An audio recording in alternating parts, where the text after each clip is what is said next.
Welcome to the Believe in Texans podcast. He is former Houston Texans wide receiver, 6-year NFL veteran, Cecil Shorts III.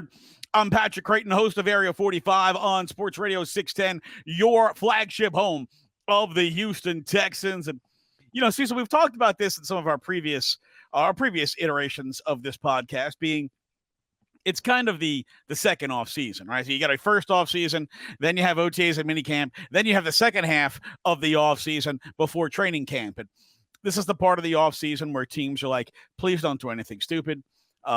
Please don't get yourself arrested. Right. Please do not bring firearms to airports and things like that. But it's also, a time of the year where there's not a lot of necessarily new information or new things coming out about teams. And it's kind of what we call list season. Everybody and their brother's got a list to put out before the season starts. NFL Network, they have the most famous list. They're going to rank the top 100 players, and they'll break them out like 10 guys at a time over a period of like 2 weeks or whatnot. But every outlet is going to put out their own version of the top 100 because everybody wants to copy NFL Network. It's a pretty good idea. I mean, they're pretty good at what they do. So at CBS, Pete Prisco, one of their NFL analysts, put out his top 100 players going into this season. 6 Texans are on the list. Would you like to take a stab at the 6 Texans who are on the list? Sure. It's 6 of them, right? So let's go CJ. CJ is number 38 on the list. Is he the highest guy? Highest Texan? No, there is one Texan higher. It's either Laramie Tunsil or Daniil Hunter. One of those two. All right, Laramie Tunsil is 57. Okay. Daniil Hunter, 35. He's the highest. He's the highest Texan at 35. Okay. So you've got the 3 highest Texans. There are 3 more on the list. So we said Daniil, then CJ, then you got Tunsil. Wow. Texans. Christian Harris is not on there, right? He is not. I'm assuming Will Anderson Jr. is on there somewhere. Will Anderson Jr., 99. Okay. Oh, wow, 99. Snuck in there. Barely made the list. That's good he made it, though. Only rookie. Stingley got to be on there, right? Number 80. Okay. His second half of the year was crazy. And then who else would be from the – got to be an offensive guy. Joe Mixon's not on there? Joe Mixon is not on the list. Okay. So let me guess. Not going to be Schultz. Maybe Tank or Stefon. No. Nico Collins at 77. Nico at 77. Nico at over 77. Stefon not on the list. Okay. He didn't even make the 25-man honorable mention. So he's not 125. He is not in the top 125. That's interesting. So you know how I feel about when things get put out there that don't really make any sense. I kind of call for a drug test. I think there might need to be a drug test here for Pete Prisco, who apparently forgot Stefon Diggs plays football in the NFL. Usually, if you go for over 100 catches, right, and almost 1,200 yards, yeah, and 8 touchdowns, you might be considered the close top 100, somewhere in there. You might be considered in that range.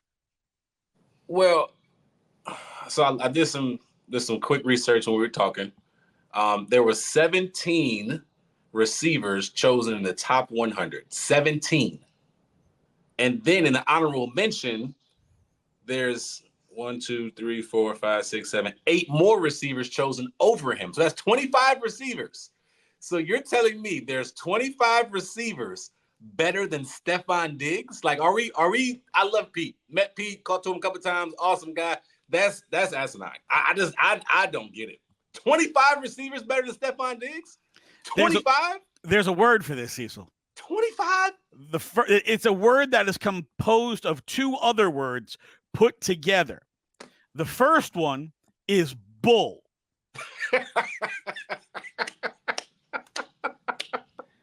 Now, let me make this even more fun, right? Oh my gosh! 25. Last season, he had Stefon Diggs at number 20. Oh, whoa! Time out! Time out! You go from 20 to not even in the top 125. How? Yeah. Still had 1,000 yards, still had 100 yards, still had 100 receptions, 8 touchdowns, and you drop that many slots? That doesn't make sense. I think he forgot he's in the league. That doesn't make sense. That doesn't make any sense. It's almost like he looked for him on the Bills depth chart and he wasn't there, and he just forgot about him. So you go from 20 to not even mentioned, an honorable mention? Not even like he didn't exist. I agree. A drug test needs to happen. Like a drug test needs to happen. Like I don't. You can put him wherever you want him, but he belongs on the list. He's one of the best players in the league, easily. If you ask you can ask any analyst, any media guy, he's in your top 15 of receivers this year. And then you make a list and it's 25 receivers better than him. Come on, that doesn't even make sense to me. It's not adding up. You go from 20 to, I guess, 130. I don't know. Okay, kids, drugs are bad. You shouldn't do drugs. Drugs are bad, okay? Man. 6 years, last 6 years, 1,000 yards. 5 out of the last 6 years, I'm looking at it right now. 5 out of the last 6 years, over 100 catches. He's a bum. He's averaging 68% of completion. When you throw his way, 68% completion rate for his career. What are you doing? He's a bum, Cease. He's a bum. Well, I'll take that bum any day of the week. I'll take him any day of the week. He's a bum. 107 catches. He's a bum. 1,100. How many? He's a bum. Golly. Man, it's drugs. Drugs are bad, okay? Now that you know who the 7 Texans are that are actually on the list, how Stefon Diggs is not on this list? It's almost like is Pete Prisco trying to tell us that A, he forgot Stefon's in the league, or B, well, Stefon's only good if Josh Allen's throwing him the football, not a guy who might be a better, more accurate passer in C.J. Stroud. No, screw that guy. He's not good. But without Josh Allen, that guy's a bum. I have no idea how you completely omit the guy who has been the 3rd most productive receiver in the NFL for the last 5 years, like he didn't exist. And look, I'm not trying to knock guys who in their primes were elite receivers. DeAndre Hopkins was an absolute beast. But to say that right now, today, he's a better receiver than Stefon Diggs, that's like saying I'm 6'5". I mean, come on. No, like you got Calvin Ridley on the list. You got Terry McLaurin, and these guys are good. Don't get me wrong. T. Higgins. It's just certain people that I'm not putting above somebody that's been doing it year in and year out at the top of his game. I'm just not understanding why he was left off, and it doesn't add up. Now, hope, and I know, I would guess if this happens to run his way, just more fuel to the fire. Like I'm hoping this adds to his production that we'll see in the Texans uniform this year. There is 0%. There is negative 5 million % chance Stefon Diggs does not know about this. I wonder if he cares though, because the another list is coming out, right? So the NFL 100 list is coming out. There's no way he doesn't make that list somewhere. No, that's the real list. That's the one that counts. That's the real list. Okay. It's interesting. Cecil, if you had 1,180 yards and didn't make top 100 list, would you be looking to hit Pete Prisco with an RKO out of nowhere? Absolutely. I'd be highly upset. Dude, how can you not have me in the top 100? I went to work. How could you not? Like, yeah, that would be beyond. That'd be beyond me. You see him, he's like, you and I need to talk. Yes, sir. I got a lot of bones here to pick with you. Unreal. So with those 6 guys being on,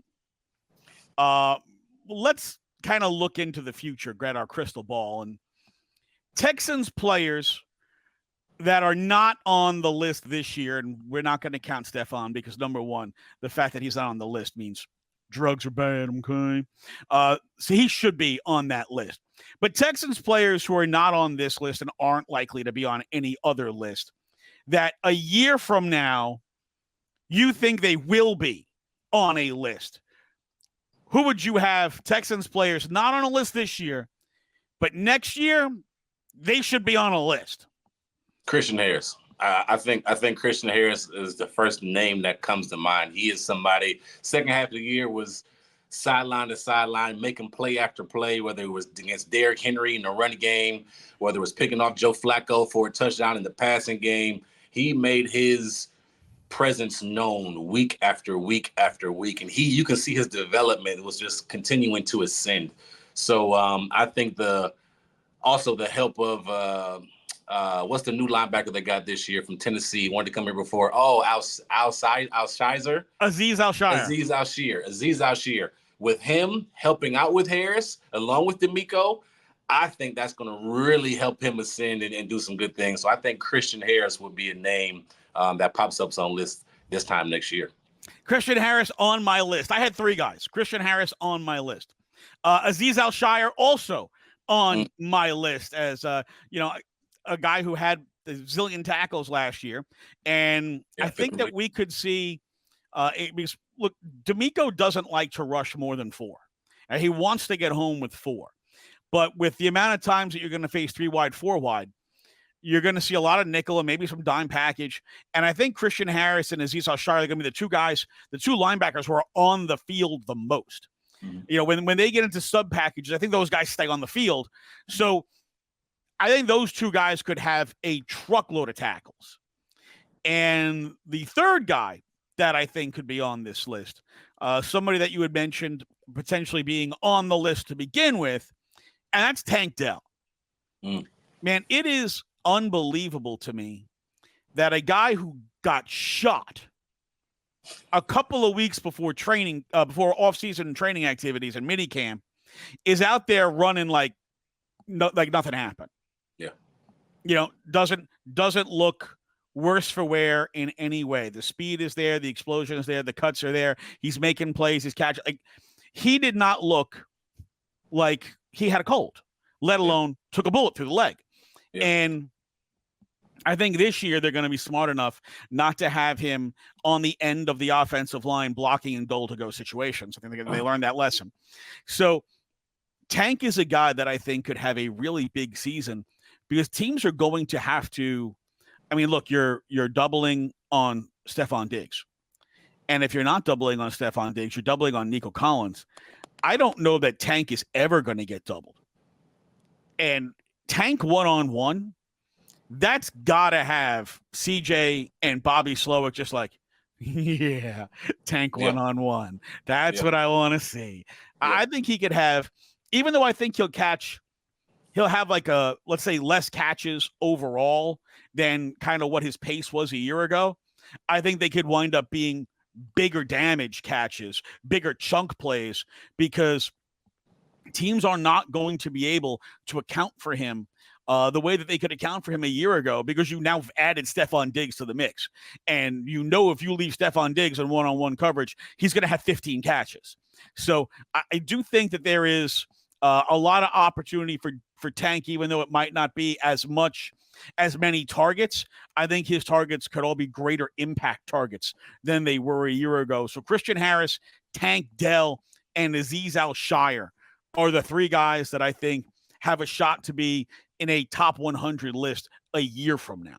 I tell you what, I love the Tank Dell. Totally agree with the linebackers, but Tank Dell, I think you're spot on, because I think he's going to have a lot of one-on-one opportunities. And what we've seen last year, when you have him one-on-one, whether you're off coverage or press coverage, especially off coverage, his routes are amazing. He can really create separation in his routes with a double move, whether it's faking the post coming back to a curl, whether it's post corner, whether it's just simple a 10-yard stop route. He knows how to create separation. So when you have a guy like that in this one-on-one, now you're catching the ball, and there's one guy you got to beat. We've seen his slickness. We've seen his sticks. We've seen how he can make a guy miss. So I think it's going to be a lot of big plays that happen on his way. I wouldn't be surprised if he led the team in yards per catch next year, just simply because of those one-on-one options. So I love that pick. I'm going to add one, though. I think Joe Mixon can sneak in there. I think he can sneak in there, and I'm going to tell you why. I think his all-purpose yards next year are going to be pretty high. It may not be just in the running game, but I think he'll get his touches, maybe his checkdowns throughout the passing game, because you got to have the ball in CJ's hands, right? You got to have the ball in your best player's hands no matter what. But when you're looking down the field and maybe they're dropping 8 and they're dropping back deep and trying to take away and get up under Tank and Nico and Schultz and Diggs, well, guess what? If you drop it on down to Joe Mixon, instead of getting just a normal 3-4 yard gain, that could be 15. That could be 60. That could be a 25-yard gain. So when you look at that on top of what he can do in the running game, I wouldn't be surprised if he hits a list next year somehow because of all the yardage he can put up in this offense. That's a great point. You know, they really need to find a way to work the running back as a receiver into the offense more. And when you have a guy like Mixon who can catch the ball out of the backfield and be a big threat, you know, you got a receiver with Mixon when he comes out of the backfield, not just a guy who, you know, gets 3-4 yards behind the line of scrimmage and, you know, just right behind the defensive lineman and in front of the linebackers who just kind of sits down as like a safety valve. This is a guy who can get out into the flat and be dangerous in one-on-one situations. This is a guy who can, you know, kind of curl on those little wheel routes and get out down the sideline and take a ball in stride and turn upfield and pick up 20 yards. So, yeah, you know, Joe Mixon might have a lot of all-purpose yards. I think that's a great way to term that because, yeah, it's going to be more than just rushing with him. And hopefully with a healthy offensive line, you know, Titus Howard actually playing right tackle where he belongs and seeing Juice Scruggs play center where he belongs and a healthy and ready to go Kenyon Green, ready to pave the road like he was expected to when he was drafted out of A&M, the 15th overall pick. You know, this offensive line could be much better run blocking than they've been in the last several years. And that can also play a big part in that. Like you said, you want CJ to have the ball. He's your best player. Right. He's got to have the ball. But they're and I do believe the Texans are a run to pass team. Like I mean, let me say that again. They're a pass to run. You're running the ball off the pass is kind of what I meant to say. They are a pass first, and you run the ball basically when you've got a mismatch, when you're trying to exploit the way the defense is lined up, or when you're just trying to keep them honest and hey, you can't just come at us like you're rushing the passer and dropping all these guys in coverage. We're going to throw a run at you every now and then, so you better you better be prepared for it.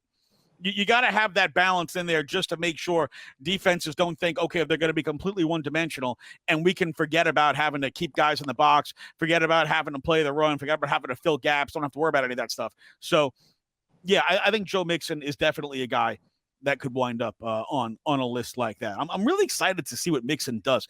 And this is a guy who, you know, he's 1,000+ yards every year. He's a tough runner. He's got a nose for the end zone. They haven't had a guy like him, right? It's been a long time since Arian Foster was the running back, a guy who could take the ball out of the backfield, catch the ball out of the backfield, find his way to the end zone one way or another. They now have a guy, and I'm not trying to say Joe and Arian are the same running back, but the traits that they exhibit and that they could run between the tackles, they could run outside, they can catch the ball out of the backfield, and they get in the end zone. Like those two guys have traits. None of the running backs they've kind of had since then for a significant period of time had those same traits. No, I couldn't agree more. He's the best running back you had since Arian. No doubt about it. He's explosive. And I think the only 1,000-yard back you had, maybe it was another, but I know Lamar Miller was one.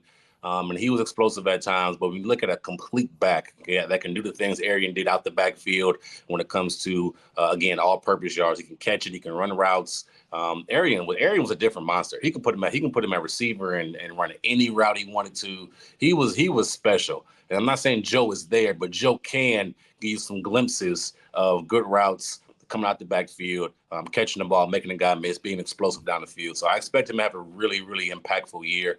Excited to see what he can bring, what he can do. Also excited to see Dameon Pierce. How can Dameon Pierce go from his rookie year, 900 plus rushing yards, I think 1,000 overall yards, and then last year kind of struggling in this new system? How can he bounce back this year and learn from Joe and really help the running game in that fashion as well? So it'll be interesting to see. Yeah, Lamar Miller and Carlos Hyde.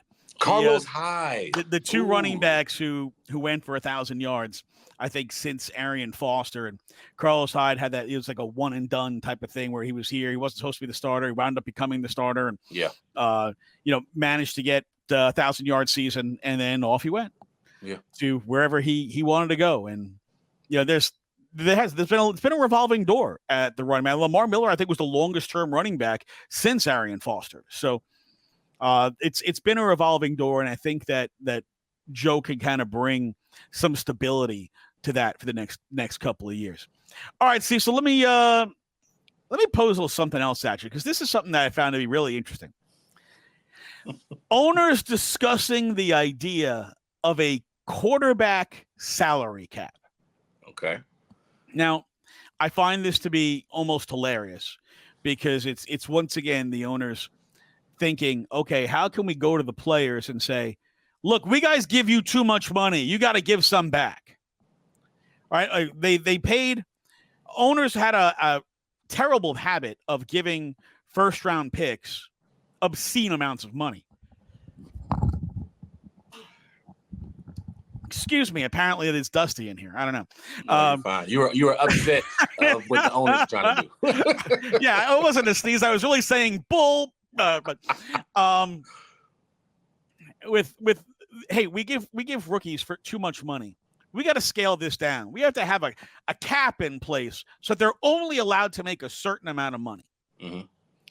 In 2011, hey, players, we're paying you 57.5% of the football revenues. And even though we are stupid rich and making money hand over fist, we want to be stupider richer and make more money. So we're locking you out because you need to give us back more money. Now here they are again with, well, we're giving quarterbacks too much money. You guys got to accept taking less money because, well, we can't help ourselves. And this comes after Trevor Lawrence signs a monster deal and $55 million a year. He's tied with Joe Burrow for the highest AAV in football. Now, Joe Burrow, of course, has gone to a Super Bowl. Mm-hmm. Trevor Lawrence has gone nowhere. Jared Goff has gone to a Super Bowl. He's the third highest paid guy. The fourth highest paid guy is Justin Herbert. He's gone nowhere. Lamar Jackson checks in at $52 million. He's the fifth highest paid quarterback, and he's got not one, but two MVPs. Mm-hmm. Number 6 is Jalen Hurts. Well, he's gone to a Super Bowl. Number 7 is Kyler Murray. He ain't done nothing. Deshaun Watson is number 8. He, of course, is most known for telling his team he will not play, among other things that might involve court cases and judges and many, many women. Patrick Mahomes, like king of all quarterbacks. Yep. And Kirk Cousins, who's never gotten out of the divisional round, make the same amount of money. And then there's Josh Allen, who needs to show he can be a quarterback without Stefon Diggs and Gabe Davis there to catch the ball for him.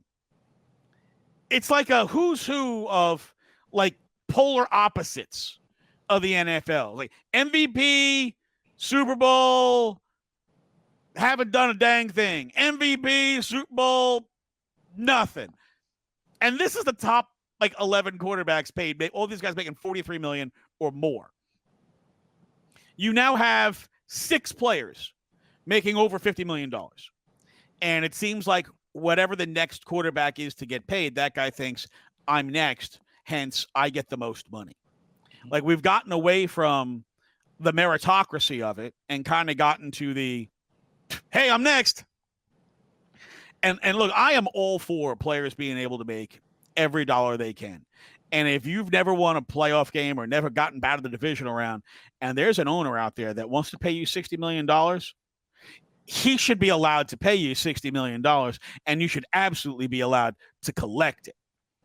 That being said, as a former player, when you hear about this idea of a quarterback salary cap, your initial reaction is no. I hope they get paid $100 million a year. I can care less what these owners say. It is a $1 billion industry.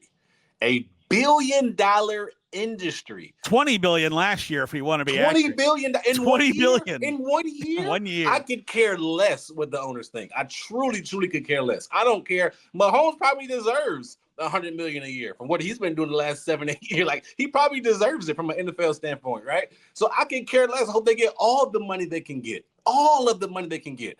Now, from a business standpoint, if I was a GM, yeah, I want a salary cap on it. Yeah, I want to control it, right? Because I want to give it to people that deserve it.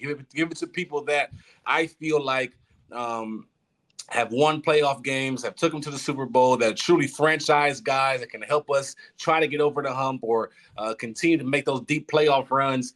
But I mean, you're giving this type of money from a business standpoint. You're giving it to Kirk Cousins. You're giving it to Justin Herbert, and guys that just been unproven either in the playoffs or just overall, right? And I get it. It's hard to find a solid quarterback. I totally get it.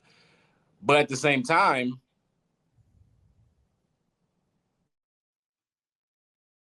yeah, I with you. I don't know how some of these guys are getting paid the kind of money. And Deshaun Watson's contract, of course, is the craziest one because, he got all the $230 million guaranteed after not playing for over a year. Just decided, I'm out. I'm good. Don't need this. Hey, Texans, trade me. I don't care. I'm just going to, go over here on the side and ride the bike. And that's essentially where they wound up going off to. And I do think it's interesting. And this is, part of the craziness of this, right? That owners, they're talking amongst themselves. They know whether they're going to put a cap in or not. And the quarterback position is the number one most important relationship that any team has. If you've got a top end quarterback, maintaining that relationship is extremely important. So if you are a team like the Houston Texans and you've got a guy that you think is going to be an all-world quarterback and a legitimate franchise Super Bowl quarterback in C.J. Stroud, and you're talking about the idea of a quarterback cap, the question becomes, how does that impact your potential negotiations with C.J. Stroud when it comes to his extension, which is obviously going to happen at some point? So when the Texans have to get to the point where they are having this conversation with C.J. Stroud about, hey, it's time to talk about your extension, you've got to decide, hey, do we want to pay C.J. Stroud before there's a salary cap? So he knows, hey, you're our guy.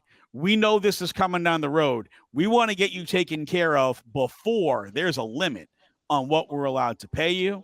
Or do you want to sit back, wait, let this salary cap come through, and then when C.J. Stroud cannot get the amount of money that he was maybe once looking at or looking for, you get to say, sorry, there's a cap. This is all we can give you, and run the risk of really angering your quarterback because clearly you knew this was coming down the road.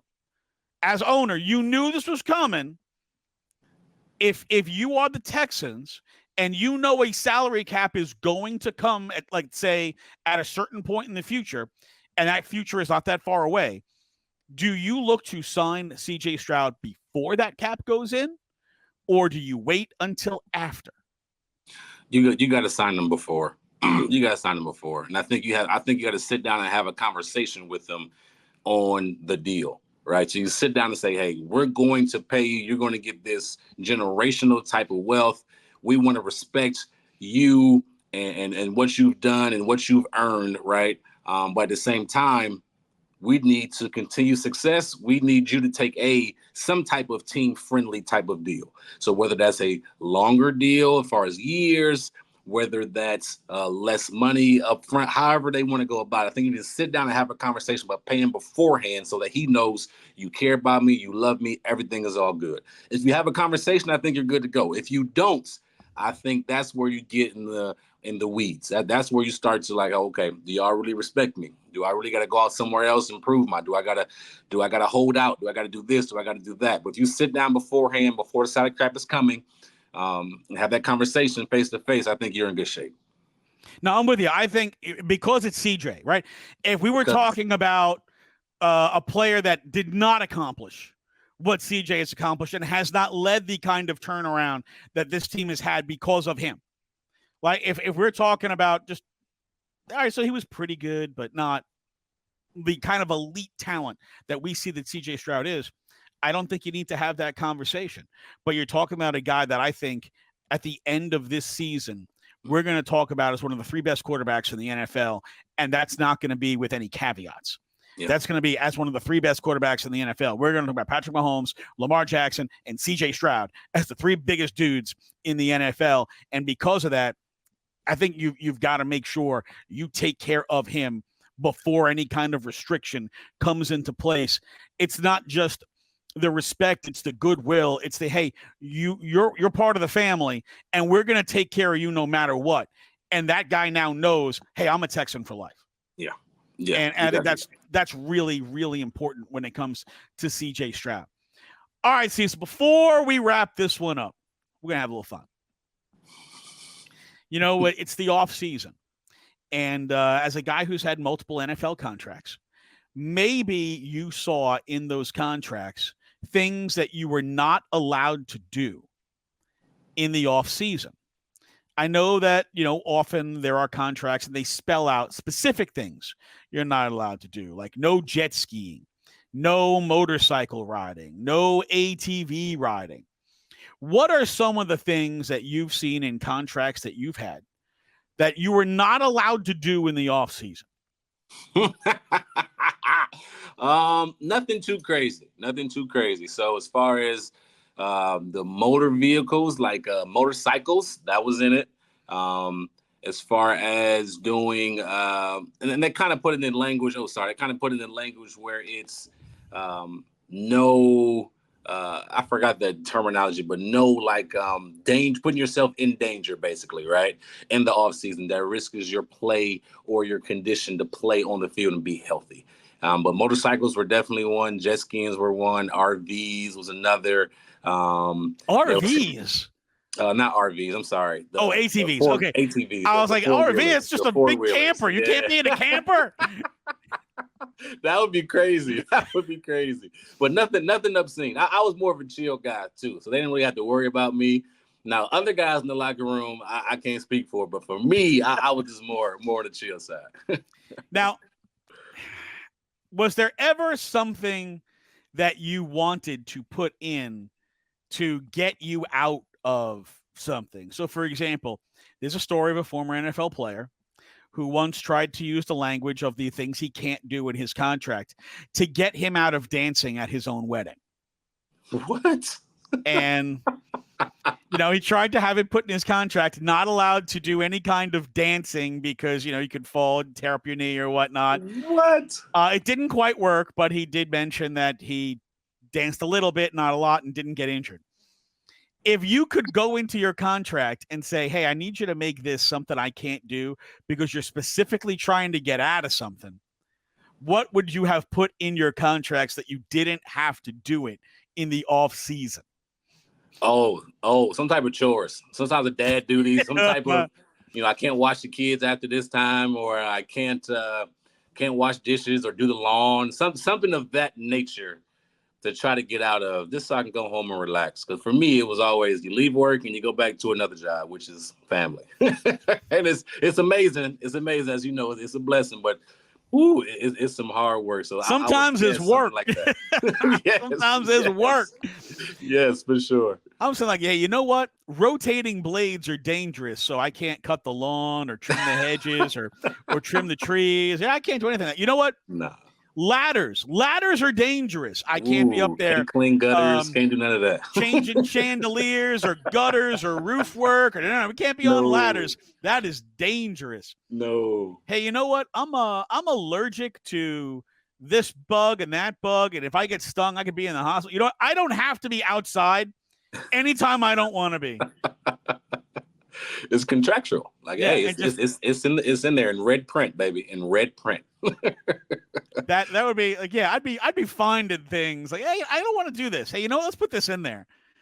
And that's when you get to do one of those fun things like, no, I'm not trying to get out of this. See, it says right here that I don't have to, I'm not allowed. It jeopardizes our income. Well, I'm not allowed. Can't do this. Yes. And it's tough to lose that argument when you've got a legal piece of paper that says, doesn't have to cut the lawn. Doesn't have to trim the bushes. Doesn't have to get on the ladder and clean the gutters. That's a win. That's a win. That's a serious win. That is all the fun stuff that, things I wish I knew when I was 20. He is former Houston Texans wide receiver and 6-year NFL veteran Cecil Shorts III. I'm Patrick Creighton, host of Area 45, weeknights 7 to 11 p.m. on Sports Radio 610, your flagship home of the Houston Texans. Make sure you like and subscribe to the Believe in Texans podcast, available anywhere that you get your podcasts, and we'll see you next week. Until then, go Texans!